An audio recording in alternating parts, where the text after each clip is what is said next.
Şimdi su her zaman için önemli bir tüketim ürünüdür. Yani vücudumuzun bunun sebebi vücudumuzun ortalama %65'i sudan oluşmaktadır. Yani su esasen aldığımız diğer gıdalardan çok daha fazla önemlidir. Suyun önemi şuradan ayrıca anlaşılmaktadır. Bir insan yemek yemediği zaman belki günlerce, belki bir aya kadar bir süre içerisinde yaşayabilecek.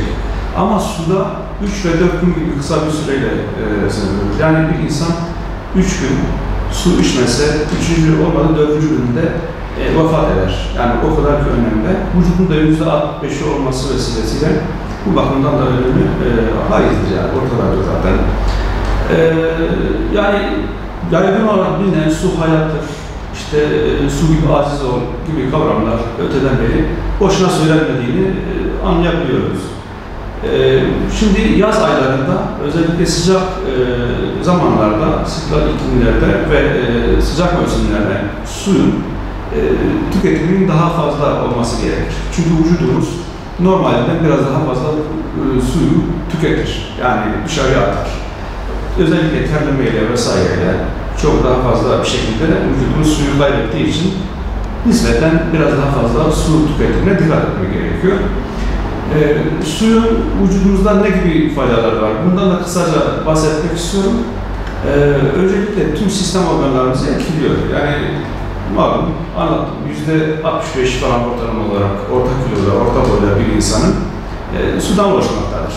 Bu tabii kilosuna göre vesaire yaşına göre değişebiliyor.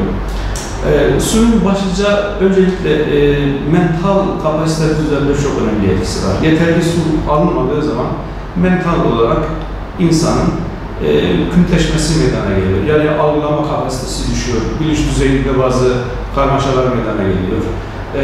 Hatırlama kapasitesi azalıyor. Vesaire gibi şeyler olur. Trafik kazaları vesaire. Bunlar susuzluktan çoğunlukla meydana gelebiliyor. Bazı işte girişimsel işlemler sınav, el işiyle ilgili bazı durumlarda hatalar yapılabiliyor. Ezberleme kapasitesi öğrencilerde azalabiliyor vesaire gibi. Yani mental düzeyde azalma meydana geliyor, su tüketimi yeterli olmadığı zaman. Bu bir. İkincisi, göz ve burun, kulak gibi organların üzerinde de etkileri var, olumsuz etkileri var, yeterli miktarda su alınmadığı zaman. Özellikle tükürük üzerinde yine önemli bir etkisi var. Yeterince tükürük salgılanmadığı zaman hem sindirimin yeterince yapılamaması hem de ayrıca bağırsak ve mide hareketlerimizin yeterince olmaması nedeniyle kabızlık meydana gelebilir. Ve yine gastrointestinal sistem bakımından, mide bağırsak hastalıkları bakımından da bazı komplikasyonlar ortaya çıkabiliyor yeterince su alınmadığı zaman. Bunun dışında ne olabilir? Başlıca böbreğimiz yeterince su alınmadığında başta böbrek taşları olmak üzere böbrek yetmezliği akut olarak meydana gelebilmektedir. Yeterli miktarda su alınmadığı zaman. Bunun dışında yine karaciğerimiz, ondan sonra hormonal yapımız, bunların hepsi olumsuz etkilenebiliyor yeterli miktarda su alınmadığı zaman. Dolaşımımız bozulur. Dolaşım bozukluğu üzerinde de etkisi var. Ama konsantrasyon yapabilir. Ve bu da yine bazı trombüse dahil olmak üzere bazı komplikasyonlara neden olabilmektedir. İnme gibi durumlara yatkınlık oluşturabilmektedir. Ayrıca lehim dolaşımı üzerinde de olumlu etkileri var ki bu da insanlarda selülit gibi, özellikle kadınlarda biraz yağ oranı olan insanlarda selülitin oluşmasına daha da hızlandırabilmektedir susuzluk, yeterli miktarda su alınmaması durumu. Ayrıca eklem sıvılarımız, bunların hepsi miktarında azalma olacağı için eklem kıkırdaklarında çabuk aşınma ve eklem ağrıları, kas ağrıları meydana gelebilmektedir. Tüm bunları böyle bir araya getirdiğim zaman ayrıca cilde, yani söylemeden de geçmemek lazım. Yeterli miktarda su almayan insanlarda cildi yaşının gerektiğinden daha fazla göstermektedir. Yani cilt kırışıklığı meydana gelmektedir. Yeterli su alınmadığı zaman turgor dediğimiz basınç azalır ve turgoru azaldığı için cilt kırışıklıkları meydana gelebilmektedir ve göründüğünden daha fazla yaşlı bir şekilde görünebilmektedir. Her halükarda genel olarak özetleyecek olursak su tüketimi hayattır, çok önemlidir.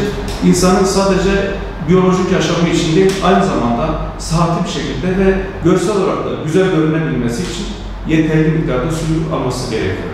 Bir insan ortalama olarak yaz aylarında en az günde 10 bardak su içebilmelidir. Bunu 200 cc üzerinden hesaplıyorum. Yani 200 cc'lik bir bardaktan hesaplıyorum. Yani en azından 2,5 litre, 2 ile 2,5 litre arasında almalıdır. Bunu şeyin haricinde tutuyorum. Yani sebzelerden aldığımız şeylerden de diğer şekerli olmayan içeceklerden aldığımız sulardan hariç tutarak söylüyorum. Bununla beraber en az yaz aylarında 2,5 litre ile 3 litre arasında bir erişkin insan su tüketimini yapmalıdır. Şekerli içeceklere dikkat edeceğiz. Onun ozmotik özelliğinden dolayı aldığı volüm, çıkardığı volümden daha azdır. Dolayısıyla diüretik yani idrar söktürücü etkisi olduğu için vücuttaki bir miktar suyu çıkardığından dolayı içtiğimiz o şekerli suyu hesaplamayacağız. Yani onu bu kadar su içtim demeyeceğiz. Bu aynı zamanda meyve suları için de geçerlidir. Meyveler için de geçerlidir. Ama sebzeler için geçerli değildir.